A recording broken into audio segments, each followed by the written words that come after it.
Tuli Makerere Kavule ekiri eno bananga amaje gasazeeko abawanvu n'abampi bayiriddwa ku kitebe kya National Unity Platform. Tetumanyi kiki naye abasajja basazeeko bali wano batevunyanga munyeera nekkubo lisigaddwa tewali muntu akkirizibwa kuyingira tewali muntu akkirizibwa kufuluma baagala kukola ki yafeesi za National Platform tetumanyi era buli omwe emitima gimwewanise twebuuza lwaki jjukira olwali ennaku zomwe ziri 22 omwezi gwa musanvu mwaka 2024 bwe lwali bwerutinga ennaku z'omwezi 22 omwezi ogw'omusanvu mwaka 2022 ekibiina kya National Unity Platform kyayanjulwa olwajjudde eri abantu ne bategana ekibiina kino kiguddwawo kati n'olwaleero kiwambiddwa mu butongole kubanga ekitebe kisaliddwako okusinziira ku bubaka bwa President Kyagulanyi ku mutimbagano ge agamba nti ahead of our scheduled press conference this morning the military and police have raided and surrounded the National Platform offices at Kavule. The cowardly regime is so afraid of the people because they know how much they have wronged them. They are so afraid of our message. Blockades like these are never a sign that they are so strong. They are a sign that they are so weak. People power, our power. President agambye nti nga tusemberedde okuba n'okwogerako ne bannamawulire olunaku olwaleero nga bwe kibeera nti buli Mande twogerako eri bannamawulire. Amagye poliisi balumbye ekitebe kyaffe ekya National Platform ekikulu yafeesi esangibwe Makerere Kavule. Abatiitiizi bano aba gavumenti ya Museveni batya abantu bakulembera kubanga bakimanyi babakoze ebikolobero bingi ebibanyiiza. Batiitiizi era batya obubaka bwaffe bwe tubuulira abantu. Ebimotoka bya poliisi ebiri n'abasirikale abayiriddwa ab'amagye mu bungi bwabwe bwe buti. Kano si kabonero ka buwanguzi oba si kabonero ka buvumu nti nno bagumu nnyo oba babede nnyo wabula kabonero ka butiitiizi ate kabonero ka bunafu oba kabonero ka banafu. Amaanyi g'abantu ge maanyi gaffe by'ebigambo byawandiisa byatuwadde President Kyagulanyi. Olwo bamaze n'atuwa ku bifaananyi bino okutulaga ku kiki ekigenda mu maaso ekyaddala ekiriwo ku kitebe kya National Unity Platform naawe osobola okukyerabirako.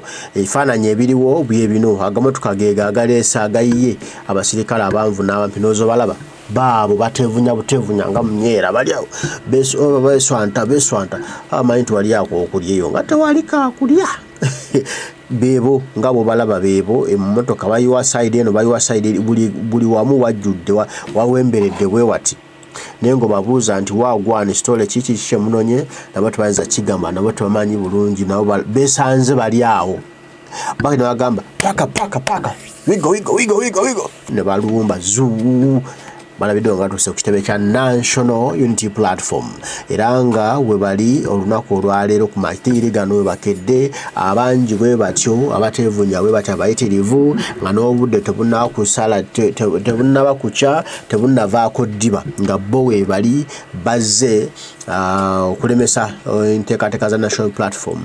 Abo balowooza nti nno the GNB bagenda kuva wano nedda bakulu okwekalakasa kwa GNB kwankya ate kuli leaderless tekulina bakulembeze era President Kyagulanyi tabiriimu National Platform tebiriimu mpozi nga banaatwegattako wali bwegasi ku nsonga z'eggwanga naye bino tebabiriimu nedda. We are leaderless tulina bukulembeze kyemba mumanya ate nekyo kyekiri ku kitebe kya National Platform kiwambiddwa essaawa eno tewali ayingira tewali afuluma yembeera eriwo nga bweri bwetyo era bwe bakulabirako ng'ojja okinabbuka musanji jana ku kitebe bakubuza ononyewo ki oze mu GNB oba kati nno twesabire naye ng'embeera bwetyo bweri era nange nsazawo mbikuwe obitegeere President bw'asazawo n'abituweerezaako eno tubirabe nange neŋŋanaekala vaawo akambi bawe musobole okutambula n'okumanya biki ebigenda mu maaso mu nsi yattu byebyo nno byebiriwo ku kitebe kya National Platform ne Makerere Kavule abasajja bakisazeeko bakiwambye bagamba nedda katukisaleko tubeere nga ffe tulina wano obuyinza tewali akkirizibwa kujjawo tewali mukolo genda kubeerawo jjukira tulina okubeerawo ne press conference nga tukuza emyaka 40 emyaka 4 bukye ekibiina kya National Platform kitandikibwawo. Jjukira twasaba ekifo Kololo kube Kololo ti ceremonial ground, kifo kya bonna kya lukale kya buli muntu, si kya Mwami Museveni oba si kya NRM wabula kya buli muntu ayina omukolo ogenda n'okolerawo. Kati nno twasaba okukolerawo mu kifo kino omukolo gwaffe ogw'okujaguza emyaka bwe giweze ena, bukye ekibiina kya National Platform kitandikibwawo, abasajja baagana tugamba nti under construction. Kiba under construction nga Kyagulanyi Center mwasabye okukolerawo omukolo. Wabula tumanyi nti wiiki emu emabega bbiri mu kitundu General Museveni yaliwo nga bajaguza simanyi emyaka 4 egya NRM. Kati batukuza emyaka 4 batuganye. Kati bakitegere nti tujja gikuliza Makerere Kavule tebaagala tugikuze. Kati bazze basaleko temugeza ne mukuza emyaka 4, temugeza ne mukuza emyaka 4, kwa mwongera okuwa abantu bidi, mwongera okuwa abantu obwesigwa mu kibiina kyammwe. N'ekyo tetujja kubakkiriza bawadde kawazi n'akettondo okujaguza emyaka 4 gy'ekibiina kyammwe n'okwongera okuwa courage bannayuganda nti mwazze kulema, mwazze kujjako gavumenti ya General Museveni. Kati bannayuganda bo bagamba ki ku mbeera eno etuuseewo okubanga office oba ekitebe kya National Unity Platform kirumbiddwa basajja ba Generali Museveni okubanga bakirumbye. Bo bannayuganda ensonga eno President Kyagulanyi gy'atuwadde bagyatuweereza bajoogerako ekirabo bagamba ki ku bino ebigenda mu maaso ebiriwo byolaba nga balumbye yafeesi za National Platform era nga bantu twalina omwakkirizibwa kuyingira ku kitebe kya National Platform. Bo bannayuganda babyogerako kyembeera eno era bakitegeera batera kiki kye tulina okuzzaawo kati okulaba nga tutereeza eggwanga laffe tulabe. Wano tulabe tutandise ne General Megadi nga walaba okufumbirwa ekadde ekyo si kikulu. Agambye General Megadi agambye nti nsaasira nnyo abasajja abali mu uniform zino. They are in pain as well and soon enough will be enough for them as well. God protect our country. Sebyanzi Moses naga, it's concerning to hear about such actions against the National Platform, suppressing voice and obstructing political activities often reflects fear and insecurity rather than strength. Stay strong and safe during these challenging times. Vincent Ochengo Nagamba, get encouraged from Kenya. We are determined to bring impunity to an end. Bullets won't stop us from achieving that. Okay. Ntikopako tukopeko kubannaffe ab'e Kenya bo beeteefuteefu okulanga bamalawo effugabbi mu nsi yaabwe. Era amasasi ne ganaanyooka gatya bo tegagenda balemesa kulwanirira ddembe yaabwe.